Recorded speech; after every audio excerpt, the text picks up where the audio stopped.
Bom dia, meus irmãos. Tudo bem com vocês? Estou animado, hein? Uma frequência boa hoje, primeiro domingo do ano, chuva, maravilha. Eu quero convidar vocês, então, a abrirem suas Bíblias em Gálatas, no capítulo 4. Gálatas, capítulo 4. Nós vamos ler os versos de 4 a 7.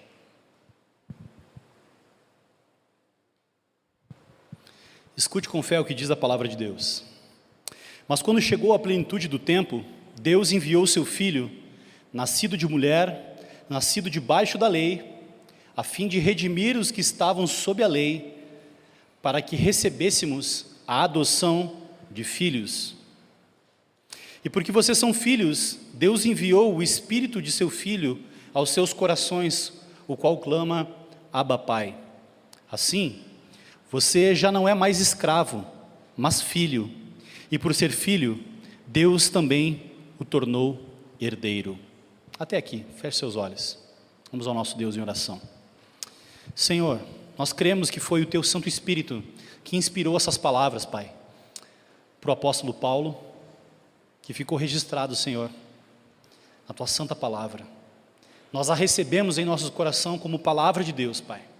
Então nós te pedimos que o mesmo Espírito que inspirou essas palavras também esteja atuando nos nossos corações, iluminando, Senhor, a nossa mente, aquecendo os nossos corações com a Tua Palavra, Senhor, nos lembrando das riquezas do Evangelho, Senhor, e das bênçãos que vêm, Senhor, de ser filhos de Deus. Abençoa a Tua igreja, nós oramos em nome de Jesus. Amém. Amém? Então, só para explicar, a gente está começando o nosso ano. E começando o nosso ano, a gente para refletir sobre coisas importantes, planejar o nosso ano, calcular o custo, fazer o orçamento. E a gente pensou nessa série de pregações para alinhar o nosso coração e entender um pouco o que é ser membro de uma igreja local. Muitas pessoas fazem o curso de novos membros, depois nunca mais pensam a respeito do que é ser um membro de uma igreja local. Então nós vamos tirar aqui alguns domingos para pensar a respeito disso. Então a gente chamou essa série de Ame Sua Igreja. Ela é baseada num livro também que tem esse mesmo nome, que são 8 verdades a respeito de ser membro de uma igreja local. Então, já para os mais puristas, essa não vai ser uma série expositiva. Nós não vamos expor um livro da Bíblia. A gente vai pegar passagens, vai, à luz dessas passagens, pensar a respeito das verdades bíblicas e das implicações em ser membro de uma igreja local e de amar a igreja que Jesus comprou com o seu próprio sangue. Beleza? A nossa igreja, a visão da nossa igreja, a missão da nossa igreja é ajudar cada pessoa a se tornar um discípulo maduro que está crescendo na identidade, na comunidade e na missão de Jesus Cristo. Então, nós separamos esse tempo para lembrarmos disso que é parte da nossa identidade, que é nós somos filhos de Deus, adotados por Deus, e isso implica em fazer parte da família de Deus. Então, a minha intenção com essa série é que as pessoas amem mais a Jesus e a sua igreja, mas que também saibam como amá-la. Se você está disposto a amar a igreja, o melhor lugar para começar então é entendendo o que sua igreja é, de fato. Eu quero ler alguns outros textos também para a gente entender aqui algumas coisas, e depois eu vou fazer aqui a minha explanação. Lá em João capítulo 10, diz assim, João capítulo 1, versículo 10 diz assim, João capítulo 1, versículo 10 a 13. Aquele que é a palavra estava no mundo, e o mundo foi feito por intermédio dele, mas o mundo não o reconheceu. Veio para o que era seu, mas os seus não o reconheceram. Contudo, aos que receberam, aos que creram em seu nome,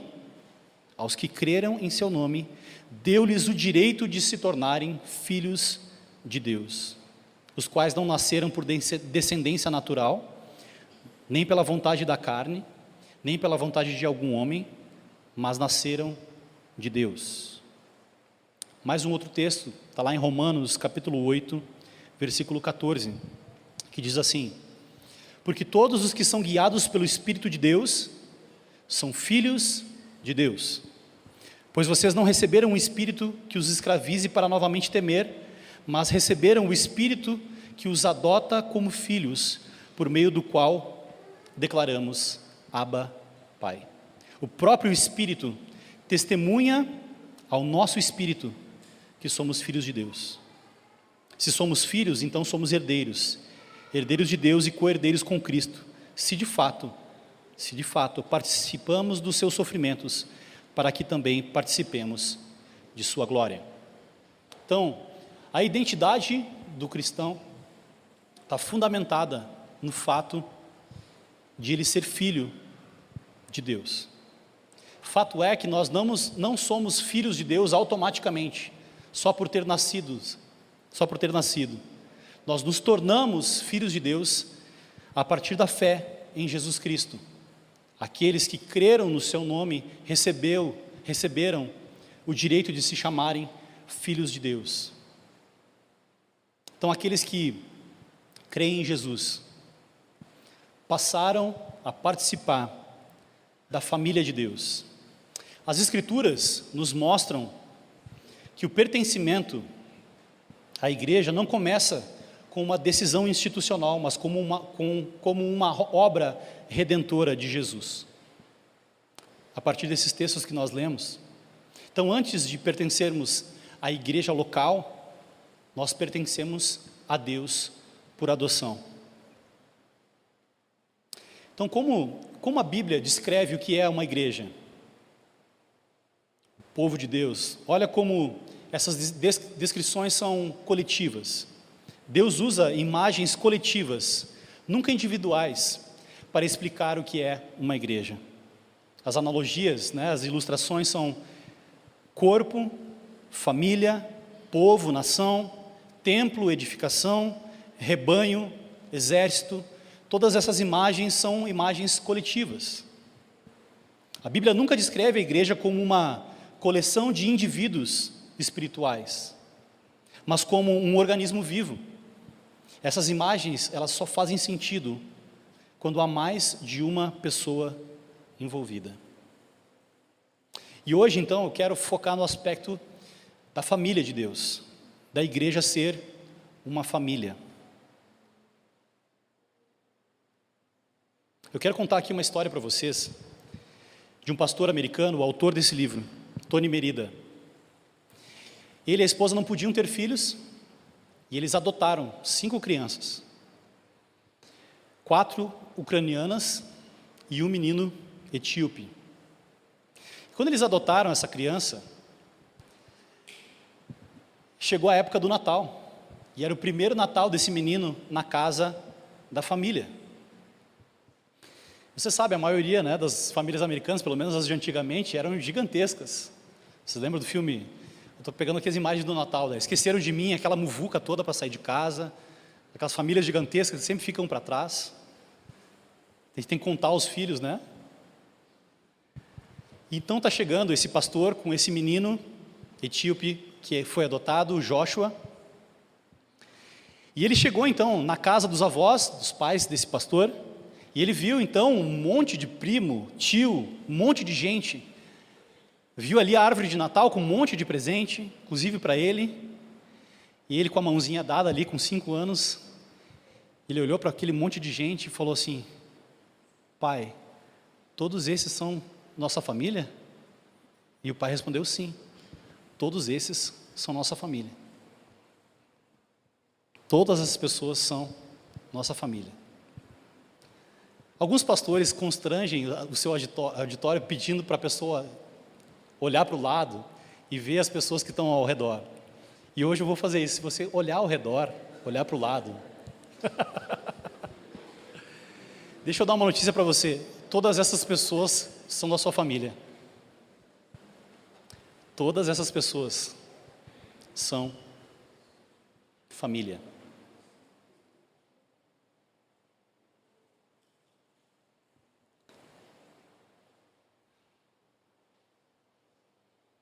Talvez algumas pessoas possam pensar assim: infelizmente, todas as pessoas são nossa família. Algumas pessoas pensam assim. Toda família tem algum tio estranho, tem algum irmão ou irmã sem noção. Toda família tem pessoas fáceis e pessoas difíceis de amar. Essa é a realidade do mundo caído. Talvez você seja uma pessoa difícil de amar. Já parou para pensar nisso? O cartunista americano que fez as tirinhas do Charlie Brown, ele... Opa, não é isso aqui. Que não tem aqui o slide, eu acho que faltou. Mas ele falou assim... Não. Não. Faltou. Pô, eu me dei o trabalho de pegar a tirinha do Charlie Brown e botar no slide, esqueci de passar o slide para cá, mas tudo bem. Mas na tirinha do Charlie Brown tem um personagem que fala assim: eu amo a humanidade, o que eu não consigo suportar são as pessoas. O meu avô tinha uma frase que ele falava assim: quanto mais convivo com os seres humanos, mais admiro os animais. E muitas pessoas estão concordando comigo, eu sei. E é difícil, de fato, amar os seres humanos. Mas amar a igreja de Jesus de maneira teórica é fácil. Agora, amar a igreja de Jesus de maneira prática implica em amar os seus irmãos. E amar é difícil. Amar implica em se vulnerabilizar, em se tornar vulnerável. Tem uma teóloga muito famosa, internacionalmente, chamada Andressa Anni Mari, não sei se vocês conhecem.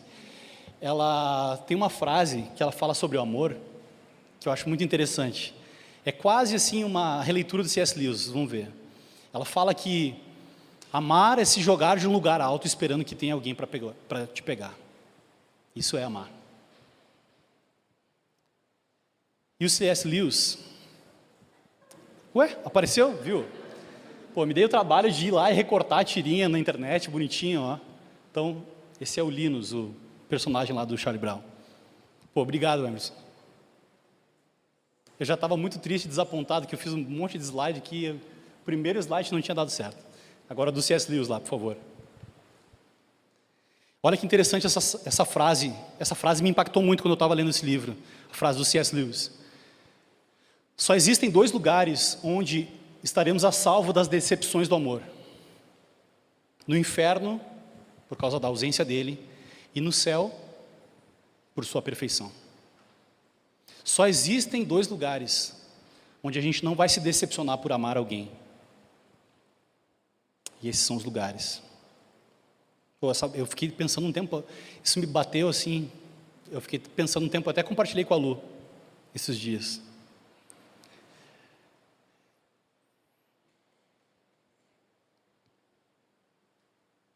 Então, a igreja de Jesus é uma família. É uma família de irmãos e irmãs adotados, aprendendo a amar enquanto ainda estão sendo transformados. A igreja é uma família de irmãos e irmãs adotados, aprendendo a amar enquanto ainda estão sendo transformados. Pode existir alguma pessoa que acha que é filho legítimo de Deus. Então ela acha que tem o direito de tratar os filhos adotados diferente. Mas não, todos nós somos filhos adotivos de Deus. Nós fazemos parte da família de Deus por causa da graça de Deus. Porque antes da fundação do mundo Ele nos escolheu, Ele nos atraiu por sua graça. Nos emprestou a fé para nós crermos na obra salvadora do Seu Filho. E por isso nós somos parte da família de Deus. Quando depositamos a nossa fé em Cristo, obtemos não apenas um novo relacionamento com Deus, mas também uma nova família. Seria mais fácil ser cristão, né, se a gente passasse a crer em Jesus e a gente não tivesse que se relacionar com a igreja. Só um relacionamento espiritual entre eu e Deus. um Deus gracioso que perdoa todos os meus pecados e as minhas falhas, está pronto a me acolher. Mas na igreja é um pouco mais difícil. Então, a igreja, ela não é um evento. A igreja não é um evento de domingo. E a gente não pode confundir isso. A gente não pode confundir a igreja com aquilo que nós estamos fazendo aqui agora. Reunirmos no auditório para falar sobre a palavra de Deus, para cantarmos louvores e ir embora, cada um para a sua casa, sem nutrir nenhum tipo de afeto, de relação, de preocupação, de pertencimento. Ao se reunir com a sua igreja local para louvar a Deus, Pai, Filho e Espírito Santo, você está fazendo mais do que ir a um evento. Você está fazendo algo glorioso e eterno. Esse autor usou uma expressão muito poderosa que eu queria falar com vocês. Quando você resolve sair da sua casa e participar de uma igreja local, se envolver, servir, amar pessoas, se relacionar com pessoas, de fato se entregar para a membresia de uma igreja, para essa vida comunitária na igreja, o autor diz que nós estamos pregando um sermão cósmico. Nós estamos encarnando um sermão que o mundo precisa ouvir. Nós somos a representação daquilo que vai acontecer na eternidade. Então, quando as pessoas veem você sair da sua casa todo domingo de manhã, com chuva, no primeiro domingo do ano, para se reunir com seus irmãos, primeiro, você está dizendo para o mundo que isso é importante. Domingo de manhã, sair da sua casa, na chuva, para vir aqui cultuar a Deus, é porque isso tem uma parte importante da sua agenda, da sua vida. E isso por si só já é um tipo de pregação. Eu estava me lembrando aqui agora, que teve uma época, quando eu estava em Porto Alegre, a nossa igreja era uma igreja que era num bairro bem alternativo. E o público da nossa igreja era mais ou menos o público do Mercado Novo, assim, pessoal alternativo, tatuado e tal. Viu? Eu já estou sabendo como fazer as analogias. Mas era esse público, esse era o nosso público. Só que assim, e o pessoal, algumas pessoas da nossa igreja iam muito à vontade para a nossa igreja, assim, muito, quando eu quero dizer muito à vontade, tipo assim, os lutadores de jiu-jitsu chegavam muito malandro, assim, com as calças caindo, chinelo e tal, e eu pensei assim, eu quero representar que esse momento é importante, que, né, eu tive uma ideia, assim, falei, eu vou trazer um pouco de solenidade para essa igreja aqui, está precisando. Então eu comecei a pregar de terno, numa igreja alternativa, intencionalmente. Não foi nenhuma revelação, não vi anjo, nada disso. Eu só intencionalmente quis trazer um tipo de solenidade para a igreja, para a galera, tipo, um pouquinho, né, mais arrumada para a igreja, assim, de uma maneira para valorizar aquele momento, sabe? Para ver que ali não é a casa da mãe Joana, como se diz. A gente tem liberdade aqui, você pode vir de bermuda, tudo mais, tudo bem, né? Não tem dress code aqui, mas nós estamos diante do Deus vivo. Existe sim algo espiritual acontecendo aqui agora. Nós estamos diante do Senhor e exige sim um tipo de reverência diante de Deus. Então eu quis ilustrar isso para o pessoal que eu estava pastoreando lá na igreja, e comecei a andar de terno. Eu lembrei porque eu estava falando isso. E aí, só que ao mesmo tempo isso era muito estranho, porque eu morava nesse bairro. Então pensa, entrar um cara de terno e gravata no Mercado Novo, sexta de noite, vai soar estranho. E às vezes eu passava no supermercado arrumado, de terno, e era domingo. A nossa igreja era perto do Parque da Redenção. E o pessoal vai, né, tomar seu chimarrão, vai passear e tudo mais, está todo mundo à vontade, de regata, de bermuda e tudo mais, e vê um cara, e o nosso culto era final da tarde, tipo 7 da noite. Então um cara, quem é que usa um terno 7 horas da noite no domingo? Só pode ser crente. Só pode ser crente. E era justamente isso que eu queria causar, essa sensação que eu queria causar nas pessoas e nas pessoas da igreja. Por quê? Porque o ponto, quando a gente se arruma, né, para um evento, para uma festa, a gente bota a nossa melhor roupa e tudo mais. E assim, eu não estou fazendo uma apologia a dress code, foi só um momento pontual, só para ilustrar o que eu estou dizendo. Isso era importante, então, o evento, o culto de domingo deveria ser o ponto alto da nossa semana. Deveria ser o evento mais aguardado da nossa semana. Nós vamos ter um encontro com Deus vivo. Nós vamos ter um encontro com os nossos irmãos. Não pode ser de qualquer jeito. Nós nos preparamos espiritualmente, nós nos preparamos para encontrar com os nossos irmãos. E ao mesmo tempo, nós causamos algum tipo de impressão nas pessoas que vêm nos visitar. Às vezes a pessoa ela não é cristã e ela vai observar aquilo que nós vestimos, a forma como nós nos relacionamos, como nós comunicamos, o que nós falamos. Tudo vai ser observado. E nós podemos, com todas essas coisas, comunicar o Evangelho.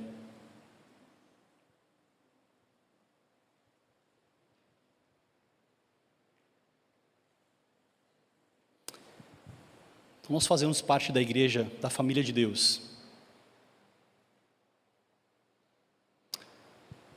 Eu queria fazer aqui, pensar com vocês, por que tantas pessoas têm dificuldade de pertencer a uma igreja local? Existe uma grande tentação hoje, a você professar a sua fé em Jesus Cristo, mas sem se envolver com a igreja local.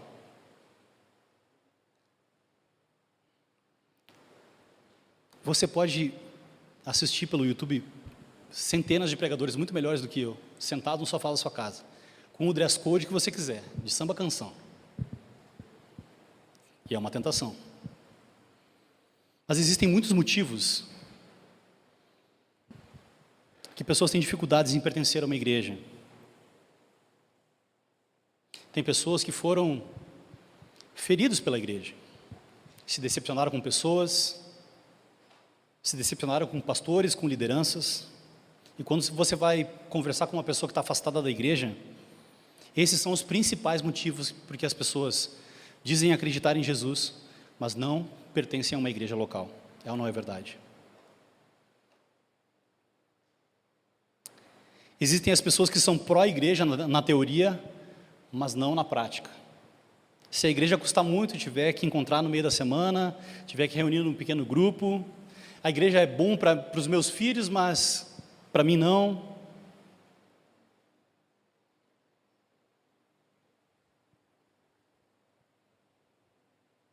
Existem as pessoas que ainda não compreenderam também a profundidade e a importância de uma igreja local. Algumas pessoas que não se identificam com a igreja. Existem aqueles que estão cansados, exaustos por problemas internos na igreja, dificuldades que enfrentaram pelo meio do caminho.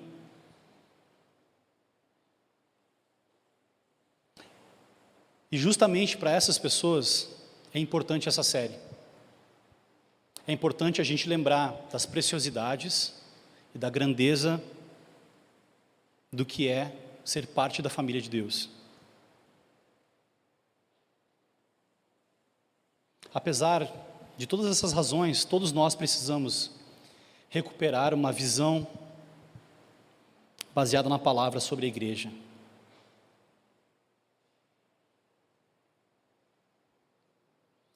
Nós fomos criados, meus irmãos, lá no Gênesis, nós fomos criados à imagem e semelhança de Deus. O que isso quer dizer? Quer dizer que nós temos atributos comunicáveis, né, que Deus comunicou e compartilhou conosco. Um desses atributos é que nós somos seres sociáveis, nós somos seres comunitários. Nós fomos criados para nos relacionarmos com Deus e uns com os outros. Essa é a verdade fundamental do livro de Gênesis. Deus criou o homem e a mulher para se relacionarem com Deus e com o seu semelhante. Dentro de uma família, dentro de um casal, como homem e mulher, dentro de uma família, dentro de uma sociedade. Mas o pecado distorceu essa realidade. E por causa do pecado, é tão difícil se relacionar. Quanto mais o pecado nos afeta, mais distorcidos e abusivos ficam os nossos relacionamentos.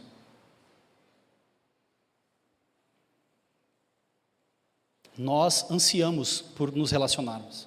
Não é à toa que as redes sociais fazem tanto sucesso. As pessoas querem se conectar umas com as outras. Elas querem ter amigos. É por causa desse senso de comunidade, que séries de TV fazem tanto sentido. Capturam tanto o coração das pessoas. Eu sei que a Larissa vai saber cantar essa música, do Friends. I'll be there for you. Não sabe? Ô Larissa, tu só me quebra. Todas as minhas referências de cultura pop tu nunca pega.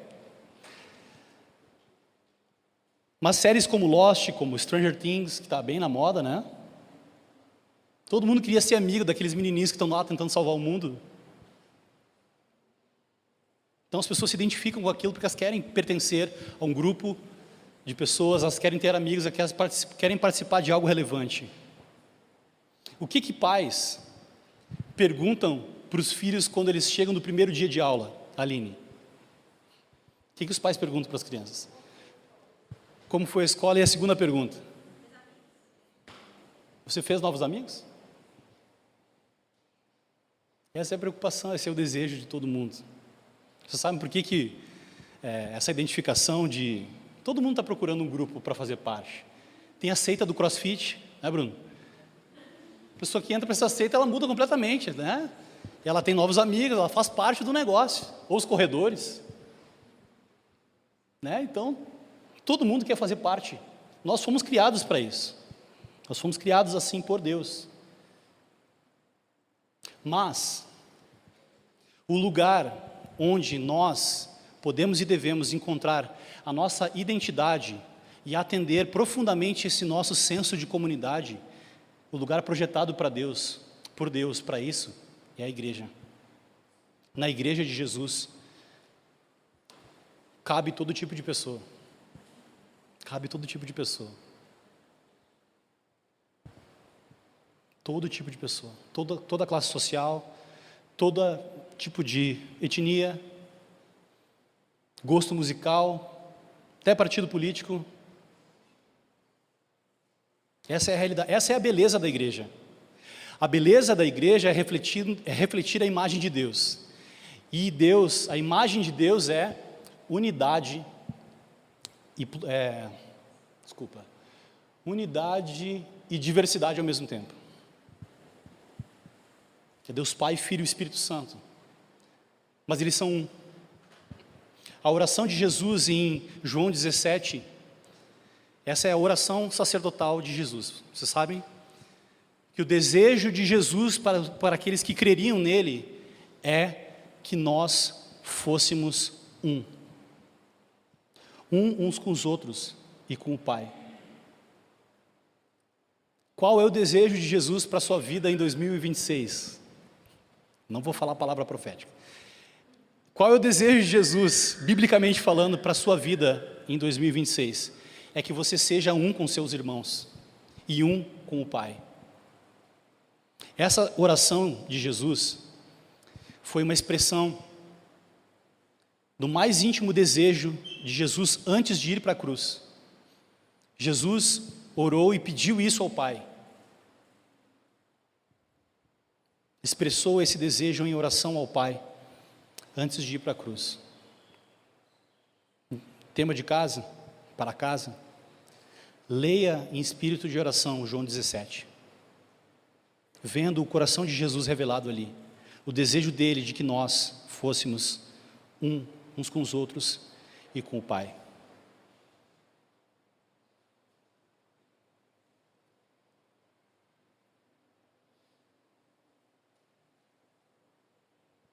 Lá em Efésios capítulo 4, Deus estabelece a nossa unidade em Cristo, mas Ele nos chama a preservar a unidade. Vamos ler? Efésios 4, 2.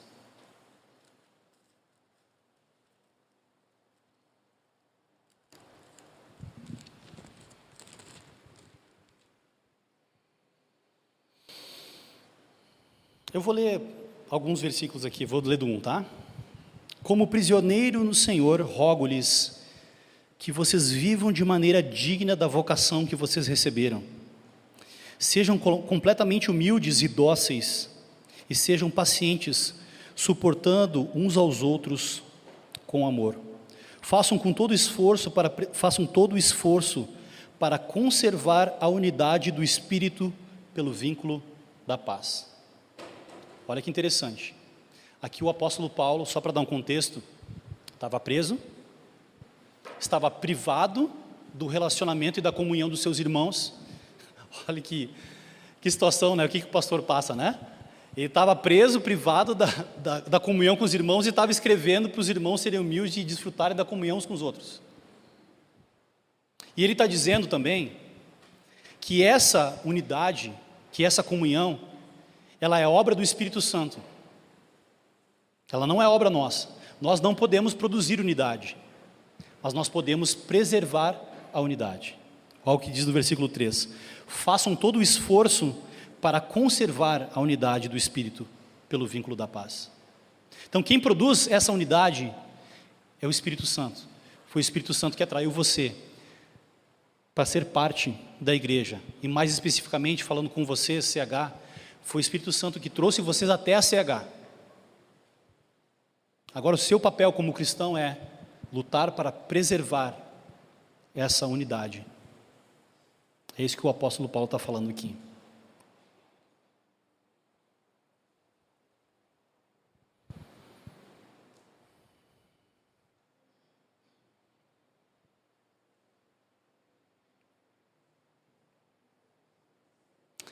A pandemia foi um desafio muito grande.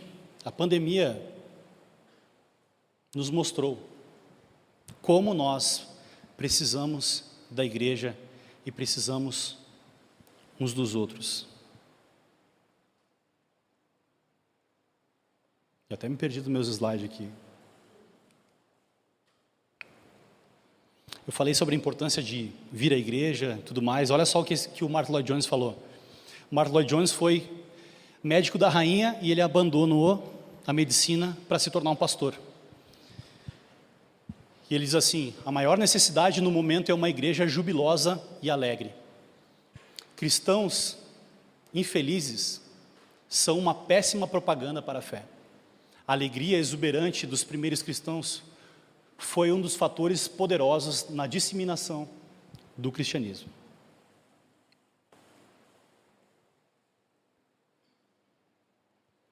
Quem é que gostaria de fazer parte de uma igreja onde todo mundo é triste e ninguém se dá bem com ninguém? Que tipo de representação do reino de Deus e do próprio Deus nós faríamos se fôssemos assim? Por isso, quando nós nos reunimos, nós nos alegramos e cantamos, a gente está expressando essa realidade do reino de Deus no futuro. Quem não quer fazer parte de uma igreja alegre e amorosa?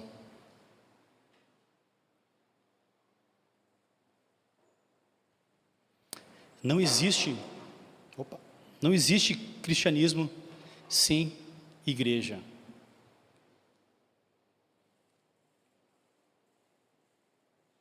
Nós provamos que fazemos parte da igreja universal quando nós nos identificamos com uma igreja local. Muitas pessoas vão dizer assim: não, mas a igreja é uma só e ela está espalhada por todo mundo, então eu faço parte da igreja. Mas todos os cristãos em todo lugar que têm a possibilidade de se reunir estão reunidos em uma igreja local. Nós provamos que fazemos parte da igreja universal quando nos identificamos com uma igreja local.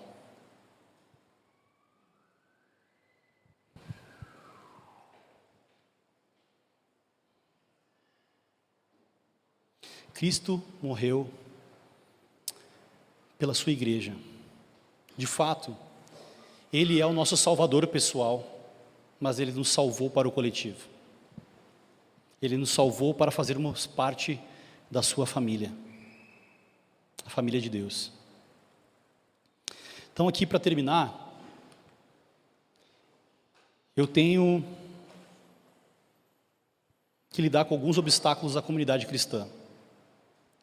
Primeiro a gente falou sobre as dificuldades que podem vir em amar e fazer parte da igreja cristã, mas aqui a gente vai falar mais sobre expectativas a respeito da igreja. E assim, todos nós temos algum tipo de expectativa dentro do nosso coração a respeito da igreja. E aqui a gente vai lidar com alguns obstáculos, tá? Então, o primeiro obstáculo é o sensacionalismo. O que eu quero dizer com isso? Às vezes, a gente quer algo extraordinário sempre. Sempre que seja um mega evento, alguma coisa muito extraordinária. Quando, na verdade, a fé cristã, ela é muito mais baseada no ordinário do que no extraordinário.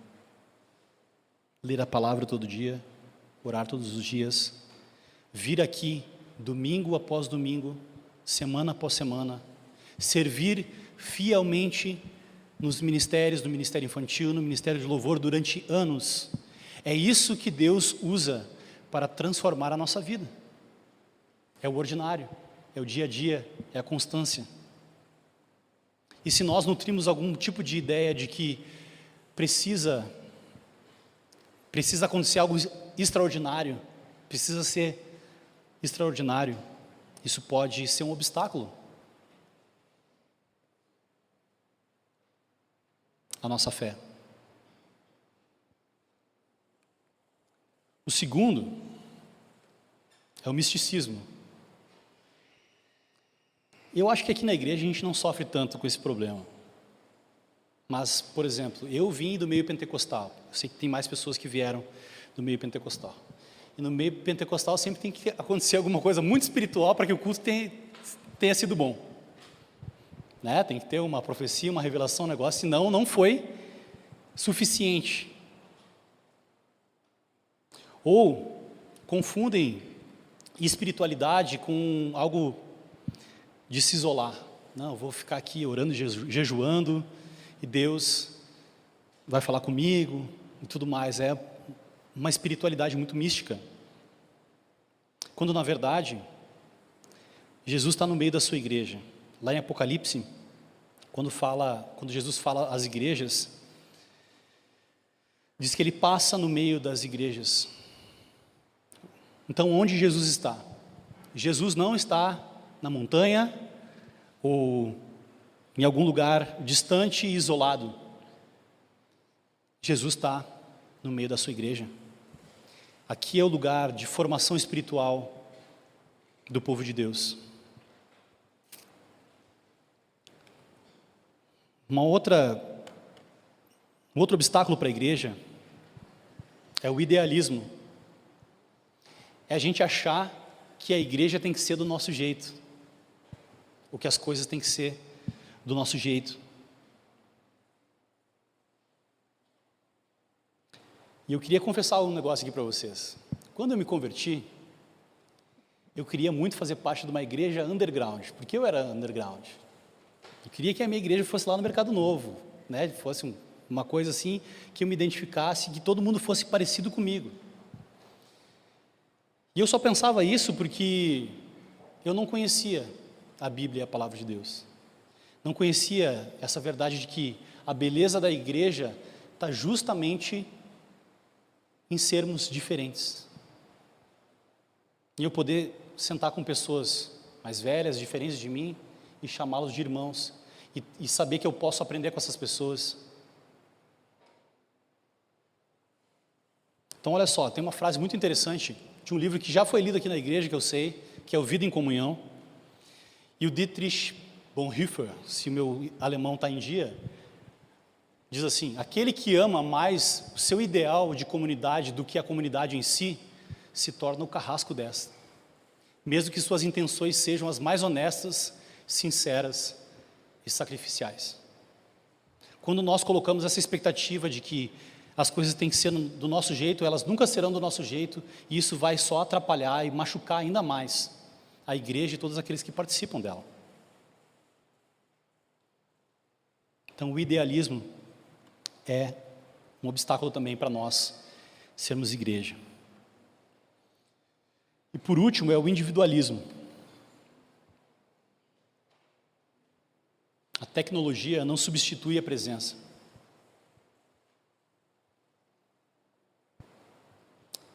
A pandemia mostrou isso para nós. Ninguém pode ser igreja sozinho. É uma ilusão achar que uma pessoa que vive sozinha, mesmo que diga que tem uma espiritualidade, que ora, que jejua, que lê a palavra, vai crescer mais espiritualmente do que no coletivo. É aqui que é aqui que nós somos desafiados, que nós somos acrescentados. Cada um de nós tem algo para contribuir para essa igreja. Cada um de nós aqui tem algo para contribuir. E eu sou enriquecido quando todos vocês colocam à disposição os seus dons, sabedoria, maturidade, espiritualidade, ao meu dispor. E vocês a mesma coisa. Todos nós somos enriquecidos uns pelos outros. Quando todos nós servimos e doamos aquilo que sabemos do Senhor, aquilo que temos recebido do Senhor, juntos.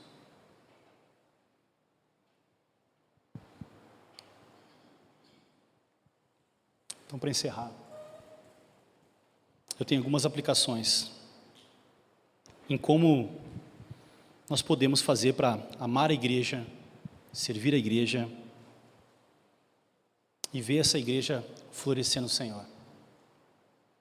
Eu sei que essa pregação foi muito diferente do que vocês imaginavam para uma pregação, que vocês estão acostumados na CH, mas eu achei necessário a gente trabalhar esses temas.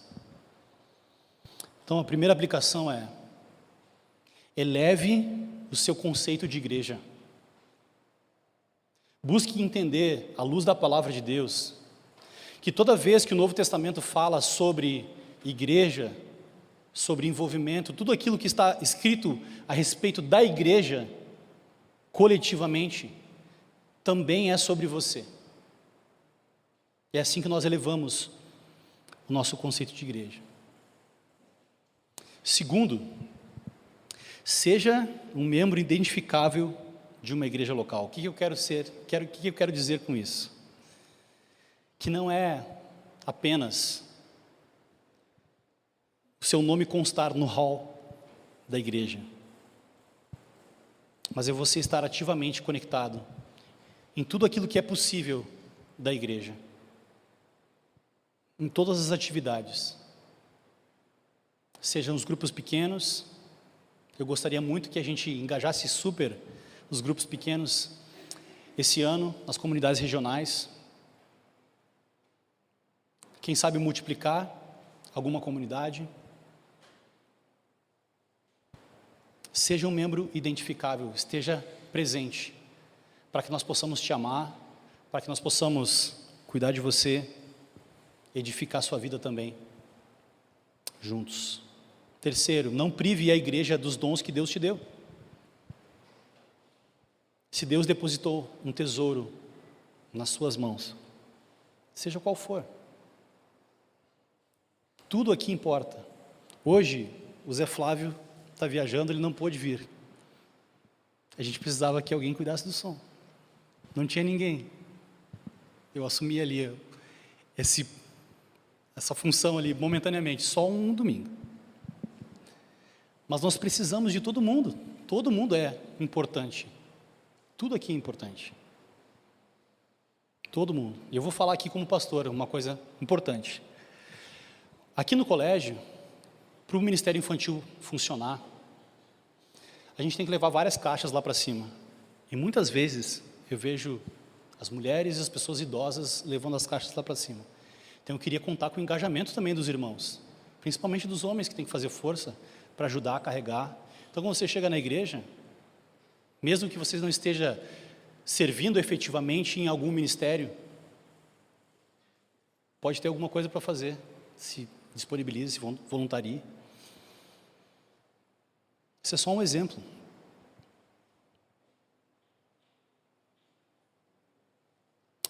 Mas uma aplicação é: nunca se esqueça de que pertencer à igreja local é um privilégio. Você é privilegiado por ter uma igreja local. Vocês lembram que a gente leu Efésios capítulo 4? Paulo estava recluso numa prisão, desejoso de ter comunhão com os irmãos, e teve que escrever uma carta para resolver problemas internos da igreja.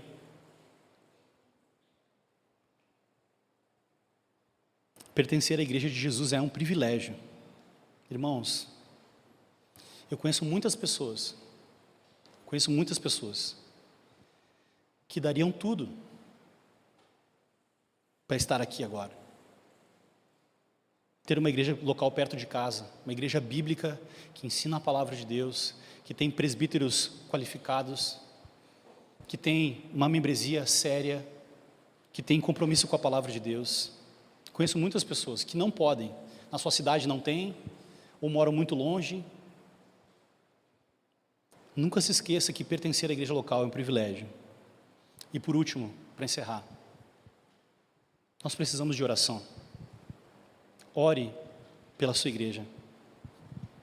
Ore pelos presbíteros, ore pela liderança, ore pelos ministérios, ore pelas pessoas da sua igreja. Regularmente, lembre-se dos seus irmãos. Pertencer à igreja é participar de algo muito maior do que nós mesmos. É fazer parte de um povo comprado pelo sangue de Cristo, sustentado pelo Espírito Santo e enviado ao mundo para a glória de Deus. Você pode fechar os seus olhos?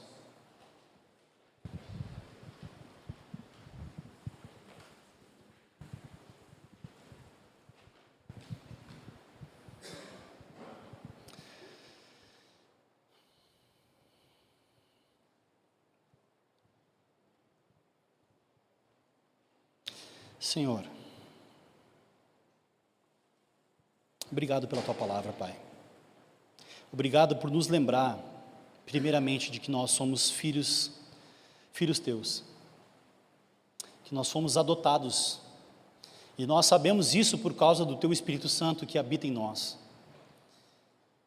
Nós cremos no Teu Filho Jesus e foi-nos dado a possibilidade de sermos filhos de Deus. Agora nos ajuda, Senhor, a nos comportarmos, Pai, como filhos dignos de Deus. Nos ajuda, Senhor, a tratarmos a Tua igreja, a fazer parte da Tua igreja, como Tu planejou para nós, Pai. Usa, Senhor, a Tua igreja para formar o nosso caráter, a nossa identidade cristã, Senhor. E usa-nos também, Senhor, no serviço comunitário, para que a fidelidade, Senhor, ao Evangelho dessa igreja, Senhor, também seja uma pregação. Eleva, Senhor, nos nossos corações e nas nossas mentes, Pai, o nosso conceito de igreja. E nos ajuda, Senhor, aumenta a nossa fé. Essa é a nossa oração, em nome de Jesus.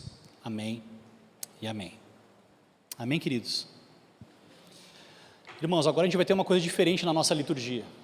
Agora a gente vai fazer uma pergunta e resposta. E eu preciso da participação de vocês. Como parte do ensino da igreja, nesse ano, nós vamos usar esse material, que é o Catecismo Nova Cidade. Então, o catecismo é uma maneira de nós memorizarmos as verdades da palavra de Deus e de nós também confessarmos isso como igreja, juntos. Então, durante a semana, provavelmente você deve ter recebido uma comunicação, uma mensagem minha, com a pergunta, a resposta e um versículo para meditação. E a gente vai fazer isso semanalmente. E aí no domingo a gente vai chegar aqui preparado, com o coração. Eu sei que ainda está novo, a gente vai pegar a prática, tudo muito novo para nós isso. A gente vai pegar a prática, a gente vai ficar afiado nisso até o final do ano. Então são 52 perguntas, uma para cada semana do ano. Nós vamos memorizando, meditando e juntos no culto nós vamos confessando também a nossa fé comunitária. Beleza? Então eu vou perguntar e juntos nós vamos responder essa pergunta. Qual é a nossa única esperança na vida e na morte? Vamos juntos? Que não somos de nós mesmos, mas pertencemos de corpo e alma, na vida e na morte, a Deus e a nosso Senhor Jesus Cristo. Vamos mais uma vez? Qual é a nossa única esperança na vida e na morte? Que não somos de nós mesmos, mas pertencemos de corpo e alma, na vida e na morte, a Deus e a nosso Senhor Jesus Cristo. Muito bem, muito bem. Então eu queria que os irmãos se colocassem de pé para a gente continuar adorando a Deus, em resposta à sua palavra.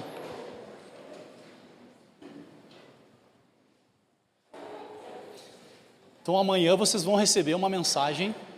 Assim, se alguém não recebeu essa mensagem, eu mandei para todo mundo. Eu não tinha o contato de todas as pessoas, salvo no meu celular. Pode ser que alguém não recebeu.